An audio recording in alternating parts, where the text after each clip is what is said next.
Good morning. This is Pastor Zach with the Goodland United Methodist Church with your morning devotion for Wednesday, February 28th. Today I'll be reading from the Gospel of John, chapter 2, verses 13 through 25. The Passover of the Jews was near, and Jesus went to Jerusalem. In the temple he found people selling cattle, sheep, and doves, and the money changers seated at their tables. Making a whip of cords, he drove all of them out of the temple, both the sheep and the cattle. He also poured out the coins of the money changers and overturned their tables. He told those who were selling the doves, "Take these things out of here. Stop making my Father's house a marketplace." His disciples remembered that it was written, "Zeal for your house will consume me." Then the Jews said to him, "What sign can you show us for doing this?"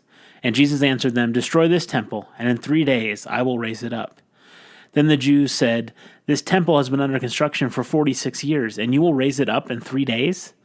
But when he was speaking of the temple of his body, after he was raised from the dead, his disciples remembered that he had said this, and they believed the scripture and the word that Jesus had spoken.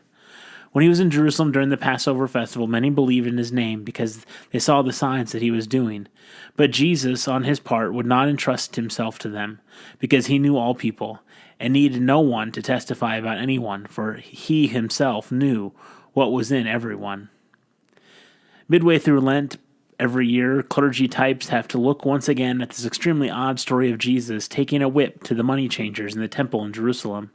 This year it's found in John chapter 2, and it's just as odd as ever.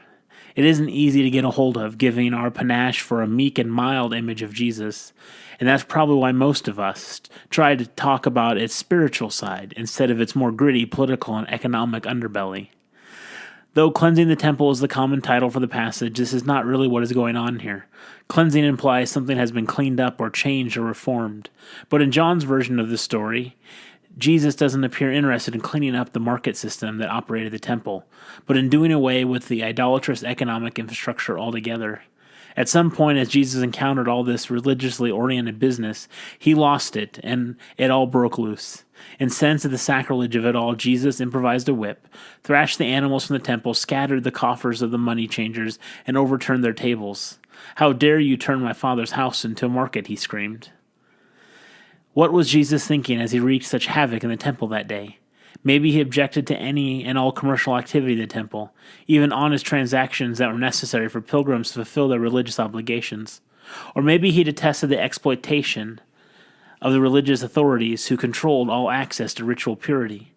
The cleansing of the temple is a stark warning against every false sense of security, against every nice and neat box we try to stick Jesus in for our own comfort. Jesus comes to challenge rather than reinforce our prejudices and illusions. He comes to defamiliarize what religion makes safe and cozy. He never once says, "Understand me." He says something far more radical. "Come and follow me." Have a blessed day.